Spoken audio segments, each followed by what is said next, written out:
సిగ్గులేదా నీకు ఇలా మాట్లాడటానికి? నాలిక ఉంది కదా అని ఇష్టం వచ్చినట్టు మాట్లాడితే దాన్ని ఎలా కట్ చేయాలో నాకు బాగా తెలుసు.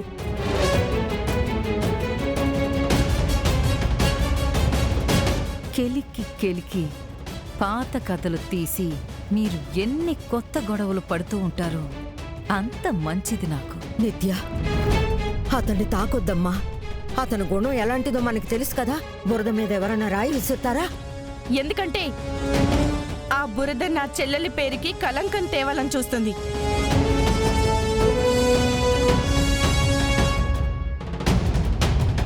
నీకు తల చెడిందే ఏంటి? పాపమని నీకు సపోర్ట్ చేయడానికి మేమందరం వస్తే అతను చెప్ప పగలు కొడతావు నువ్వు. సపోర్టా? ఏం సపోర్టు?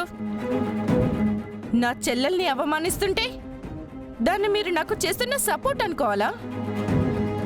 ఇంతకీ ఏమైంది ఇక్కడ? పాపం కర్ణ అనేది ఒకే రూమ్ లో ఉంటే ఏమవుతుంది? ఏం కర్ణ చెప్పింది మీకెవరికి వినిపించలేదా? అయినా తన ఎగ్జామ్ కి అయినా సపోర్ట్ చేస్తున్నారు. మీకెవరికి అర్థం కావట్లేదా? చాలు ఆపో. ఆ కుక్క మీద అంత నమ్మకమా? అవును,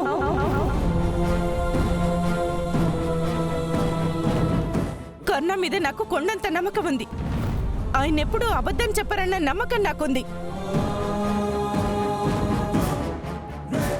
కానీ ఎన్ని సంవత్సరాలు మీరు ఆయన పక్కనే ఉన్నా ఆయన్ని కొంచెమైనా అర్థం చేసుకోలేదు. నాకు కర్ణ మీద ఎలాంటి అనుమానం లేదు.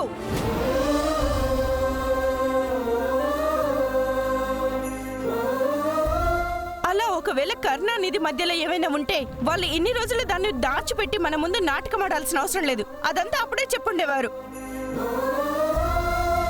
మీ మనసులో ఏదో చిన్నతనం ఉంది కాబట్టి అందర్నీ అలాగే చూస్తారు. ఛీ!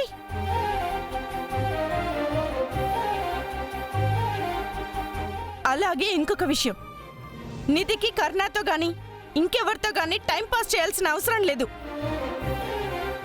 ఎందుకంటే తను ఆల్రెడీ ఒక అబ్బాయిని ఇష్టపడుతుంది.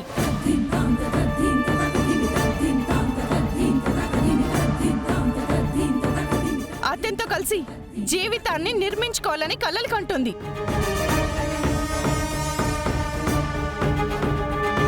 ఆ కలని నేను తనకి తోడుగా నిలబడి నిజం చేస్తాను. నిత్య, ఏమంటున్నావు? ఉన్న విషయమే చెప్తున్నాను. నిధి ఒకరిని ఇష్టపడుతుంది. ఆ విషయం నాకు తనే చెప్పింది.